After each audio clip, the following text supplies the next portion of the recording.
भगवत गीता जो इंसान पढ़ लेगा, उसे समझ लेगा, उसकी बातों को अपने जीवन में ग्रहण करेगा, अप्लाई करेगा, वो इंसान कभी भी असफल नहीं होगा, कभी भी हारेगा नहीं, कभी भी उसे कोई स्ट्रेस, कोई दुख नहीं सताएगा, उसे कभी भी किसी से ईर्ष्या नहीं होगी, कभी गुस्सा नहीं आएगा जिस दिन इंसान भगवत गीता को समझ जाएगा। क्योंकि भगवत गीता में लिखा हुआ है कि हर चीज़, इस सृष्टि में हर चीज़, चाहे वो कुछ भी हो, सब कुछ श्री कृष्ण का है, हमारा अपना कुछ भी नहीं है। और इंसान इसी गलत फहमी में जी रहा है। इंसान को क्या लगता है, ये मेरी ज़िंदगी है, ये मेरे घर वाले हैं, ये मेरी नौकरी है, ये मेरा बिजनेस है, ये मेरा पैसा है। जबकि इंसान का क्या है, इंसान का अपना शरीर नहीं है। ये सारे रिश्ते नाते किससे हैं, सांस से। सांस खत्म, रिश्ते नाते खत्म। जब तक आप सांस ले रहे हो, जब तक आप जिंदा हो, तब तक ये रिश्ते हैं, तब तक ये सारी परेशानियां हैं। और ये सांस निकल जाएगी, सारी परेशानियां खत्म। तो आपको वो जो सांस मिल रही है वो किससे मिल रही है, श्री कृष्ण से। क्योंकि जब आप इस दुनिया में आए तो आप अपनी मर्जी से नहीं आए, भगवान श्री कृष्ण की मर्जी से आप आए। और ये पूरा संसार उन्हीं का तो है, पूरी सृष्टि उनकी है। और इंसान किस गलत फहमी में जी रहा है कि ये घर मेरा है, ये गाड़ी मेरी है, ये चीज मेरी है, जबकि इंसान का है क्या। और भगवत गीता की अगर ये एक बात हर इंसान के दिमाग में बैठ जाए तो कोई दुख हो ही ना, कोई असफलता हो ही ना। फिर कैसी असफलता, क्योंकि इंसान तो कभी असफल होता ही नहीं है। ना इंसान असफल होता है ना सफल होता है, उसका समय, उसका भाग्य उसे जिताता है। वरना कोशिश तो सभी करते हैं। इस दुनिया में ऐसा कौन सा इंसान है, कोई मुझे बता दे, जो गरीबी की जिंदगी जीना चाहता है, जो असफल रहना चाहता है। सभी सफल बनना चाहते हैं। तो क्या सब बन जाते हैं? बनता वही है जिसे श्री कृष्ण चाहते हैं। इसीलिए मैं कहती हूं कि भगवान से मांगो जो मांगना है, क्योंकि सब कुछ भगवान का है। पर इंसान किस गलत फहमी में है कि मैं कर्म करूंगा मुझे फल मिलेगा। कर्म तो सब कर रहे हैं, पर फल इंसान को अपनी मर्जी से नहीं मिल रहा है।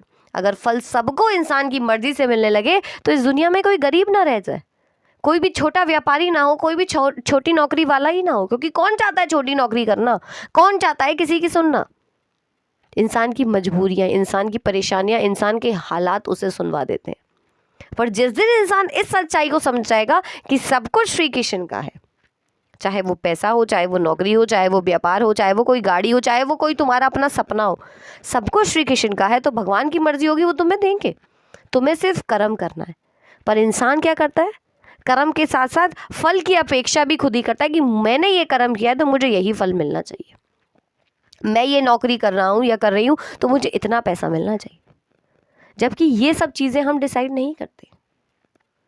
कोई भी अपना भाग्य खुद नहीं बनाता। अगर सब अपना भाग्य बना के आए होते तो कोई परेशानी झेलता ही नहीं, किसी के जीवन में दुख आता ही नहीं। पर दुख भी आता है, सुख भी आता है, धूप है तो छाँव भी है, बादल भी है। क्यों है? क्योंकि ये कुदरत है। और कुदरत का नियम है रात के बाद सुबह होना, सुबह के बाद दोपहर होना, दोपहर के बाद शाम होना। ये एक नियम है। जिस दिन इंसान इन सब बातों को समझ जाएगा, भगवत गीता की ये बात को ग्रहण कर लेगा, अपने दिमाग में बिठा लेगा कि सब कुछ श्री कृष्ण का है, जो कुछ भी होता है श्री कृष्ण की मर्जी से होता है, तो कोई इंसान असफल नहीं है, कोई भी इंसान फेल हुआ ही नहीं है, कोई भी दुखी नहीं है, किसी के जीवन में कोई स्ट्रेस ही नहीं रह जाएगा। क्योंकि जो होता है अच्छे के लिए होता है, और जो होगा वो भी अच्छे के लिए होगा। जब इंसान इन बातों को समझ जाएगा, इन बातों में, परेशानी में भी पॉजिटिविटी ढूंढेगा ना, कोई दुख है ही नहीं। रात भी अच्छे के लिए आती है ना, सवेरा भी अच्छे के लिए होता है। इंसान अगर इस बात को समझ जाए तो इंसान के जीवन में कोई दुख है ही नहीं। और इंसान के हाथ में तो हकीकत में कुछ नहीं है। आज साइंस ने कितनी भी तरक्की कर ली हो, पर अगर आज आपने अपने बाल काटे हैं तो वो आज की आज तुरंत नहीं बढ़ सकते। अगर आपने अपना नाखून आज काटा है तो वो आज की आज तुरंत बड़ा नहीं हो सकता। और इससे बड़ा उदाहरण मैं क्या दूं कि कुदरत के साथ इंसान नहीं छेड़छाड़ कर सकता। कोई भी इंसान अपना भाग्य नहीं बना सकता। बहुत लोग कहते हैं मेहनत करो, मेहनत से भाग्य बनता है। अगर मेहनत से भाग्य बनता तो गधा जंगल का राजा होता। समझने की कोशिश कीजिए कि कर्म तो सब कर रहे हैं, पर फल इंसान को इंसान की मर्जी के अनुसार नहीं मिल रहा। कब समझेगा इंसान? किसी को भी एक ही कर्म का फल एक जैसा नहीं मिलता।